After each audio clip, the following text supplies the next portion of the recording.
This video features the best brawlers you need to be playing after the balance changes. There are a bunch of brawlers getting buffs and nerfs, so stay tuned to find out who you should be maxing out next. Alright guys, the first brawler we're going to be talking about is going to be B. Now B has received a buff to her supercharged shot damage. Now her supercharged shot can deal 4400 damage instead of only doing 4000 damage. This doesn't seem like a lot of damage, but it can truly change a lot of engagements to help you defeat enemies faster. Now another reason why you should be upgrading B just in general is because she's such a good anti-tank brawler. Even though brawlers like Frank are getting nerfed, B is still going to be great to deal with other tanks that you might see throughout the game. She can also be a good alternative brawler to play against other long-range sharpshooters too. Now a tip that I love telling people whenever they're playing B is to save their super so that you can use it first and then use a supercharged shot. If you have your supercharged up, you should wait to use it until you get your supercharged shot. This way you can slow down the enemy first and then increase your chances of drastically hitting the enemy with the shot that really matters. Now it's not going to be perfect, sometimes you're going to miss your 4K shot, but that's where the insta-below star power comes into play. With this star power, you'll be able to keep your supercharged shot and try again if you miss on the first try. This can really shock the enemies as they will think you wasted your 4K shot, but lo and behold, they are in for a huge surprise. Alright guys, the next brawler we're going to be talking about is going to be Lola. Now Lola is getting a buff to her main attack damage. Now with her main attack projectile, she can deal 560 damage per shot instead of it being 520. Just like B, this may not seem like a lot. Hell, it seems like even less than B's, which it is, but the fact that she fires 6 projectiles per attack, all the damage can definitely stack up very fast. Now something that's pretty cool but people don't realize it is that her Sealed with a Kiss star power is getting an indirect buff too. Since the amount of damage Lola does is getting buffed, now the healing from Sealed with a Kiss is buffed too.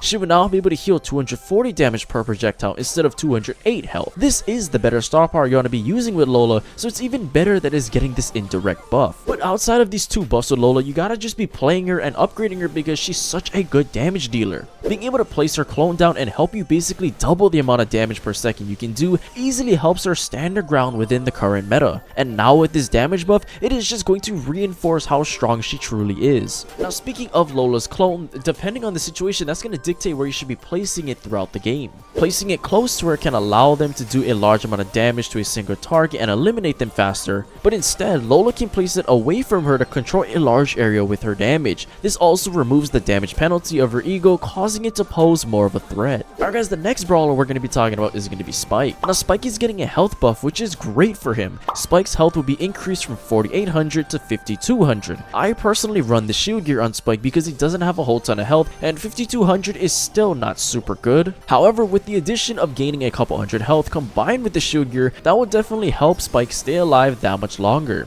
Now just like Lola, Spike is going to be getting multiple indirect buffs as well. His life plant gadget's health is being increased from 2400 to 2600, but also his life plant gadget's healing is being increased from 1400 to 1560 health. To top it all off, Spike is also getting a buff to his fertilizer star power, healing 1300 instead of 1200 health now. These buffs are going to help Spike with staying alive and also keeping his teammates alive and just help him become a better support brawler for his team. Spike is going to be a much better brawler than he has been recently, so don't sleep on him. But just in general, even before all these buffs, like Spike was such a good brawler because of his area control capabilities. His super is a great way to block off choke points and funnel the enemies into a certain lane so you and your teammates know where they're going to go. When the enemies are slowed down in your super, you need to use that opportunity to deal damage to them or even better, get them down. Alright guys, the next brawler we're going to be talking about is going to be Tara. Tara is getting multiple buffs to her star powers. Her Black Portal star power shadow is getting a health increase from 3000 to 3400, and also her Healing Shade star power shadow is getting a health increase from 2400 to 3000. It's still not going to be that hard to take down the shadows from her super,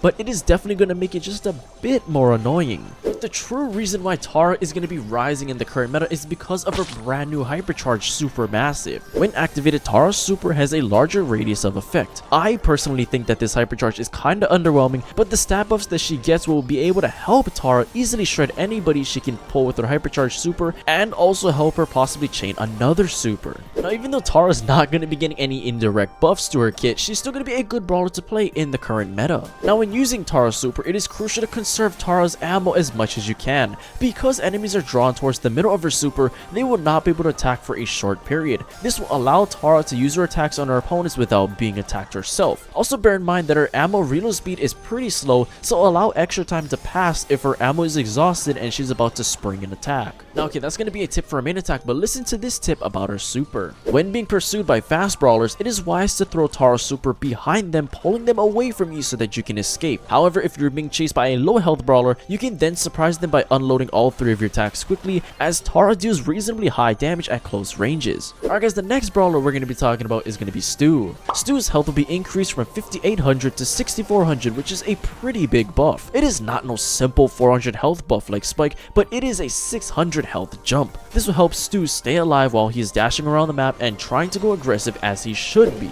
Now what's great about Stu being buffed is that he's also getting an indirect buff to his Gas Heal star power. Stu's Gas Heal star power will now heal 640 health every super instead of 580 health. This will even more so help Stu stay alive as long as he can constantly cycle his super and chain them when he's double dashing or triple dashing. Now speaking of multi-dashing with Stu, if you're not already doing that with him, hey, what are you doing? You gotta get on that. If you don't know how to double dash, start off with your super, and right before your attack lands, you will use your super, attack, and then use your super again. Now if you can do it even faster, you can use 2 bars of ammo to pull off a triple dash. In order to execute a triple dash, use your super, main attack, super, main attack, and then use a super again. Now when you're playing Stu, it's always good to have a super saved up in your back pocket at all times.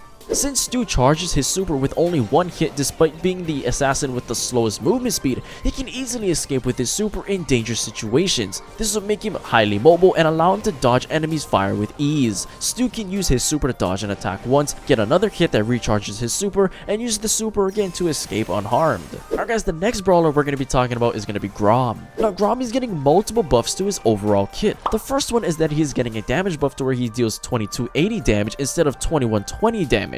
And now his super charge rate has been decreased where it only takes 5 hits to charge his super instead of 6 hits. This will make Grom one of the best throwers in the game, especially with Barry getting a nerf. Now a reason why this damage buff for Grom is so good is because it pairs very well with his X Factor star power. Now no, there is no indirect buff for this star power, but that doesn't undermine how good this star power is. Just remember that enemies will move in an attempt to dodge Grom's attacks, right? But with Grom's X Factor star power, if the enemies move and fail to dodge the attack, they will end up taking more damage. Now if you're struggling to hit your attacks with Grom, try this technique with him. All you gotta do is fire 2 shots at the same time. This way, as you bait the enemy to move one way, you can fire your second attack in the direction the enemy is running in to increase your chances of connecting onto the enemy. This kinda goes with any brawler you play in the game, but with a brawler like Grom, you really need to execute this tip in order to succeed. Now something I personally love doing is combining Grom's super with his radio check gadget. Try and learn how the knockback works in Grom's super first. Now once you learn this, you can use it as a combo with his radio check gadget. Aim the gadget at where the enemies will be knocked back to, and this will be very effective as enemies will be unable to dodge the gadget as they're being knocked back by the super. If this is done correctly, it can easily deal over 5,000 damage no problem. Alright guys, the next brawler we're going to be talking about is going to be Gale. Now Gale is getting a buff and a nerf. The bad news is that his double damage issue is fixed when using his super, but the good news is that his normal super is getting a damage buff to where it deals 1640 damage instead of 1220 damage. This will still keep Gale in the meta to combine with his hypercharge, so you need to be upgrading him. Now the main reason why Gale's been pretty good in the meta recently is because he's such a good brawler to counter aggressive brawlers. There's a lot of brawlers that are extremely dangerous at close ranges, so if you can use your super so that they are not within range of you anymore, then you and your teammates will have the range advantage against them.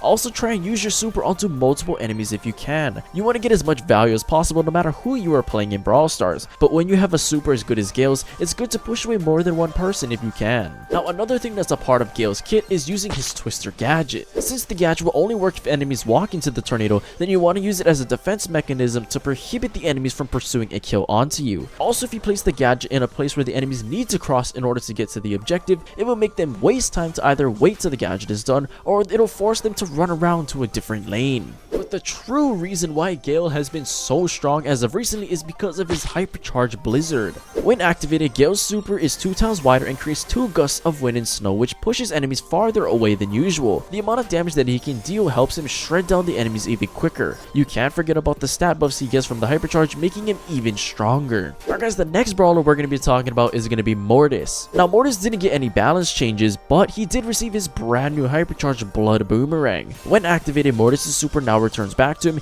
dealing a second wave of damage and healing. I mean, the fact that his super can now return to him and help him get more kills and heal more is insane. This can be amplified even more if you can get kills with his creepy harvest star power, like Mortis will be unkillable. I literally hate to say this because I personally hate playing Mortis, but you're gonna literally be seeing him everywhere now. Now don't get me wrong, Mortis is excellent at performing team wipes, especially with either his gadget and his creepy harvest star power equipped. If the enemies are grouped up, you can ambush them, activate his gadget, and chain supers. The healing from his super and creepy harvest ensures that he stays alive. Hitting multiple enemies with his super also helps him survive longer and heal even more. Now what's gonna be great about Mortis' super too is you can use it as a fourth attack in tight situations. I would recommend using it when he's low on health and needs to heal quickly, or when the enemy's low on health and you can't reload an attack in time. Try not to use his super as a first attack unless you are very low on health, and try to hit as many enemies as possible with Mortis' super so that he recovers more health and charges his super again much faster. It also has considerable range and travels quite quickly, which can be used to snipe low health brawlers even through walls. Alright guys, the next brawler we're going to be talking about is going to be Daryl. Now Daryl received a buff where he can now store up to 2 supers. This allows Daryl to make insane plays like rolling double the distance to get to where he needs to be, or just have the enemies in a hit stun for longer to drive them crazy. This makes Daryl more versatile, and it has easily shots him up from being one of the worst brawlers in the meta